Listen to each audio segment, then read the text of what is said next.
Alcyone segera menggandeng Ana dan membawanya pergi dari sana. Ana merasa cukup malu saat itu. Ia merasa kalau ia cukup dilihat banyak orang dan jadinya tidak pede. Alcyone cukup memikat perhatian para wanita di sana. Ana malah jadi keringetan tangannya. Saking groginya, Alcyone segera melepas tangannya dan berkata, "Tanganmu berkeringat. Apa kamu terbiasa seperti ini? Bukankah itu merupakan tanda suatu penyakit?" Enggak kok. Aku hanya sedikit gugup," ujar Ana. Rasanya bersama dia yang sebelum menikah atau dengan Ryan asli tidak pernah seperti ini. Jadinya Ana merasa sedikit canggung dengan banyaknya skinship yang dia lakukan. Alcyone tersenyum. "Bukankah harusnya kamu merasa seperti ditemani Ham?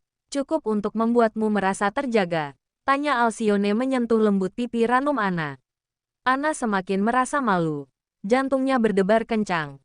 Kenapa sikap Ryan belakangan ini aneh sekali? Rasanya benar-benar berubah deh dia. Ana melepas tangan Alcyone tapi sayangnya Alcyone justru lantas menggamit tangan Ana kembali dan bawa ia ke dermaga cinta. Di tengah jembatan yang dikelilingi tepi laut lepas itu mereka berdiri. Angin seakan hampir membawa terbang mereka. Nampar rambut mereka dan menggoyangkannya ke sana kemari. "Kamu suka pemandangan seperti ini?" tanya Alcyone. Ana mengangguk. "Suka. Oh iya. Di antara kedua ini kamu lebih memilih mana? Langit atau laut?" tanya Alcyone. Aku suka keduanya. Sebenarnya hanya ada dua pilihan. Pilihan ketiga ditambahkan aja. Suka keduanya, ujar Ana. Alcyone tersenyum. Sedikit memaksa. "2. Haha enggak apa-apa dong memaksa suami tercinta," ucap Ana menggoda.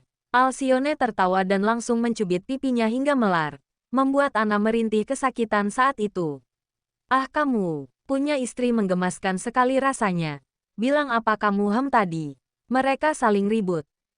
Masri, rengek Ana. Hingga rengekannya itu memicu Reno dan Hilma mendekat. "Kenapa nih? Ana kenapa?" tanya Reno. Hehe enggak kenapa-napa, ujar Ana. "Adikmu sangat menggemaskan hingga membuat saya tidak tahan untuk tidak mencubitnya," ujar Alcyone. Hilma sedikit tertawa. "Kirain ada apa? Ternyata lagi pacaran," ujar Hilma. "Kenapa kalian tidak ikut mencobanya juga?" tanya Alcyone. Hilma saling menunjuk ke masing-masing mereka tapi sayangnya mereka malah pada akhirnya saling muntah. "Gue rasa gue perlu antimo," ujar Hilma sambil muntah. Sama halnya dengan Reno yang terlihat sangat ogah dijodohkan dengan Hilma seperti itu. "Idi mending sama kambing," ujar Reno. "Hili siapa juga yang mau sama badak," ujar Hilma kesal. Reno dan Hilma saling mendesis satu sama lain persis ular yang saling bertikai.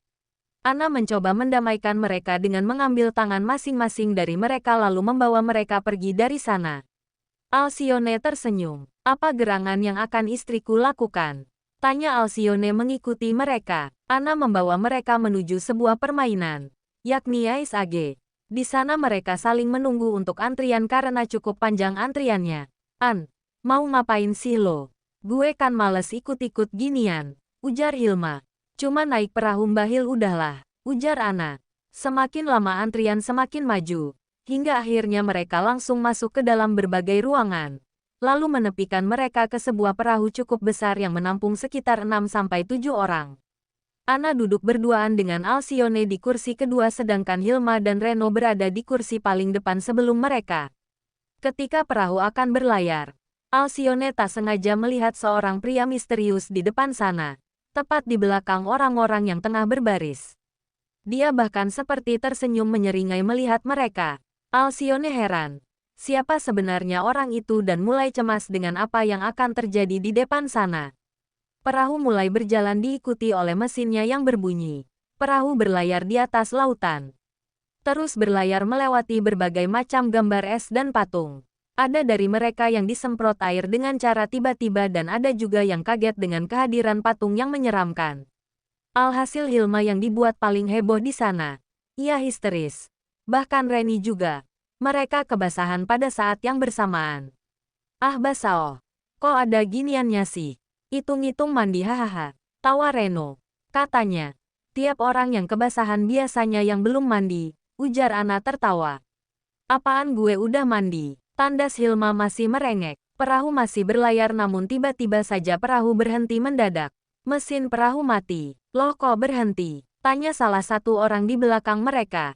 Kok gini sih? Tanya yang lainnya. Ini beneran mati mesinnya. Enggak biasanya kayak gini. Ana mulai cemas. Ia memegang tangan Alcyone. Mas Rai, aku takut. Aku gak bisa berenang. Ujar Ana. Alcyone memegang erat tangannya. Jangan khawatir. Kamu akan baik-baik saja selama ada saya di sini. Ujar Alcyone menggenggam tangan Ana erat. Bahkan ada orang yang ketakutan parah hingga memekik. Gimana ini enggak ada petugas yang datang? Ujar wanita itu. Gue bener-bener takut. Gimana kalau ada ikan mas koi raksasa setelah ini dan ngangkat kita ikan cere terus dia makan? Wah, tanya Hilma merengek. Hili ngaco bener sih mikirnya. Ujar Reno heran. Alcyone bisa merasakan betapa takutnya mereka saat itu. Apalagi Ana yang terus menggenggam tangannya sangat cemas. Sial sekali para bodyguardku malah berada di perahu berikutnya. Apa yang harus kulakukan sekarang tanpa mereka? Tanya Alcyone dalam hati. Di tengah kemelut hati mereka semua. Sebuah suara seperti benda patah langsung mengagetkan mereka semua dan menambah takut mereka. Mas, ucap Ana takut. Tiba-tiba mesinnya kembali hidup kembali dan berjalan lagi. Ada dari mereka yang terlihat senang. Lega tapi ada juga yang masih takut. Hingga tiba saatnya perahu itu menuruni sebuah turunan yang sangat panjang. Mereka berteriak histeris. Sesuatu kembali patah dan saat di turunan terjal itu perahu terpelanting hingga terbalik. Semua menjatuh ke bawah hingga membuat mereka semua jatuh ke air yang dalam itu. Banyak yang mengepak air karena tidak bisa berenang. Ana bahkan sampai kemasukan air dan tenggelam. Alcyone terpisah dari Ana. Ia langsung dengan cepat cari kemanapun. Menyelam dan berenang mencari. Hingga ia menemukan Ana di sana. Mengepak. Alicone langsung rangkul Ana dan bawa ke atas permukaan. Ia langsung naikkan Ana ke atas keramik. Sama halnya yang orang-orang lain lakukan. Entah Reno yang menolong Hilma juga. Ana banyak kemasukan air. Alcyone langsung lakukan pemompaan dadanya supaya keluar airnya. Terus-menerus dipompa.